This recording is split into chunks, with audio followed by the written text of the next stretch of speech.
Football নাকি কুস্তি? বিশ্বমঞ্চের ফাইনালে আর্জেন্টিনার ফুটবলাররা কি আসলেই ফুটবল খেলতে নেমেছিলেন, নাকি প্রতিপক্ষকে আঘাত করার কোনো নোংরা মিশনে নেমেছিলেন?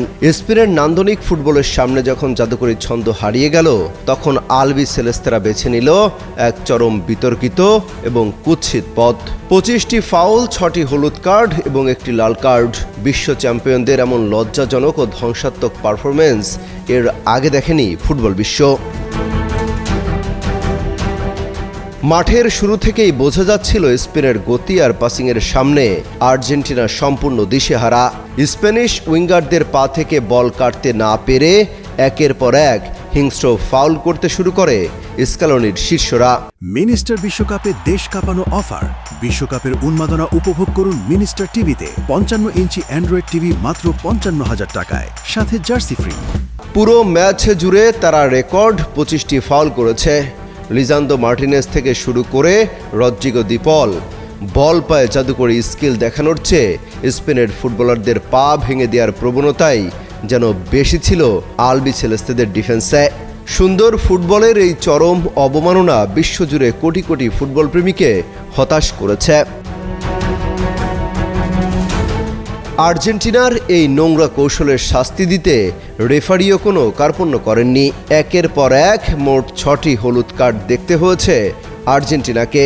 এমনকি ডাগআউটে দাঁড়িয়ে মাথা গরম করে হলুদ কার্ড খেয়েছেন খোদ কোচ লিওনেল স্কালোনিও। তবে লজ্জার চূড়ান্ত রূপ দেখা যায় ম্যাচের যোগ করার সময়ে। স্পেনের তরুণ পাউ কুবার্সিকে বাজেভাবে ফাউল করে নিজের দ্বিতীয় হলুদ কার্ড তথা লাল কার্ড দেখে মাঠ ছাড়েন মিডফিল্ডার এনজো ফার্নান্দেজ। অতিরিক্ত সময়ের মহাগুরুত্বপূর্ণ মুহূর্তে দলকে 10 জনের দলে পরিণত করে এক চরম অপেশাদারিত্বের পরিচয় দিলেন এই আর্জেন্টাইন তারকা। আর্জেন্টিনার এই ডার্টি গেম বা নোংরা কৌশল শেষ পর্যন্ত তাদের নিজেদের জন্যই কাল হয়ে দাঁড়ায়।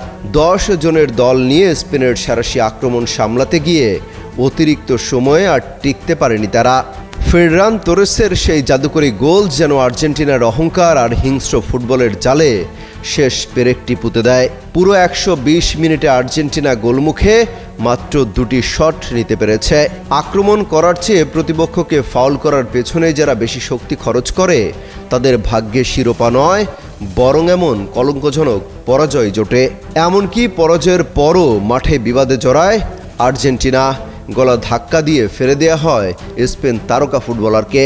ফুটবল ইতিহাসে বহু পরাজয় থাকে, কিন্তু এমন লজ্জার এবং হিংস্র উপায়ে হেরে যাওয়ার গ্লানি সহজে মোছার নয়। বিশ্ব চ্যাম্পিয়নদের কাছ থেকে এমন নেতিবাচক ফুটবল কেউই আশা করেনি। অমিত হাসান রবিন, যুগান্তর স্পোর্টস।